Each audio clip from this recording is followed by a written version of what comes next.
Lately I've been wearing a cream blush and cream eyeshadow, and I've gotten questions from some of you on Instagram for a tutorial on how to apply it. If you've never used it, it may be a little confusing or intimidating, but I promise it's quick and simple. I like to use my fingers to apply both the blush and the eyeshadow because it's quick and simple. I think it blends a little bit better too, just the warmth of your fingertip. I don't know. I feel like it just spreads the product out a little bit easier, but that may or may not be true. So we'll start with the blush, and I'll kind of add some voiceover to explain what I'm doing and why, and then we will move on to the eyeshadow. So I just finished my makeup, but all I'm showing is how to apply that cream blush and the cream eyeshadow. So the blush I'm using is a new one by NARS. I just put a little bit of it on my ring finger, smile so I know where to place it, and you can see I'm just tapping it into my cheek.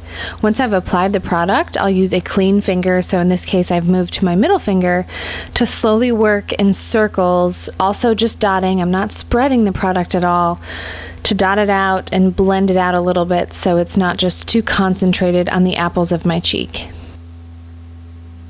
When applying cream blush like this, it's really trial and error because everything applies different. I like using my fingers because that blends the product in nicely, like I mentioned, but you could certainly use a brush for it if you prefer that method. And I found that this particular blush fades a little bit as it dries, so I tend to go slightly more heavy-handed in the application, knowing that it'll dry slightly lighter, and I can always go back in after I've finished the rest of my makeup and dot a tiny bit more in the center of my cheeks if I need it. This cream eyeshadow is a great universal shade. It's a nice shimmery taupe without being too shimmery. You can see it here in the pot.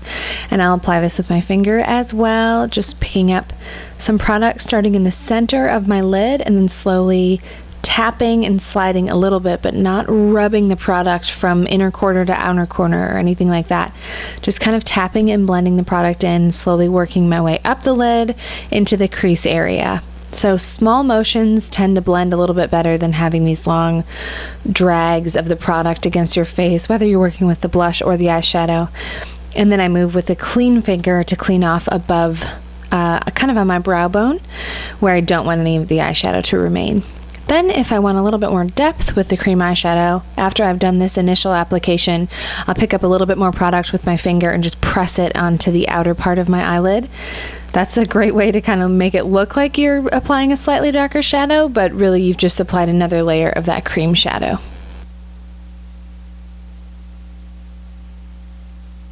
The only reason I use powder here is to finish my brow bone area. It can look a little undone since the rest of my face has foundation. So this is just purely to complete that area so it looks finished and you don't see all of my freckles showing through that aren't showing through on the rest of my face.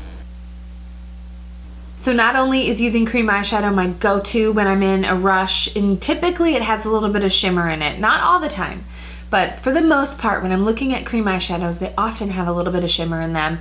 So they look dimensional and beautiful on the eye, and you just swipe it on and rub it in. So it's great for a rushed morning. And then with cream blush, I feel like it can look really natural. I love to wear cream blush in the summertime on top of just like a tinted moisturizer because I'm outside a lot and you can't see like the powder blush sitting on your skin. The cream blush just blends in a little bit easier and looks more natural. I hope this was helpful. If you want to see more quick tips, I share a lot of them on Instagram on my stories. So go follow me on Instagram. I'll put my handle right here and you can just click a link to go check it out right below this video.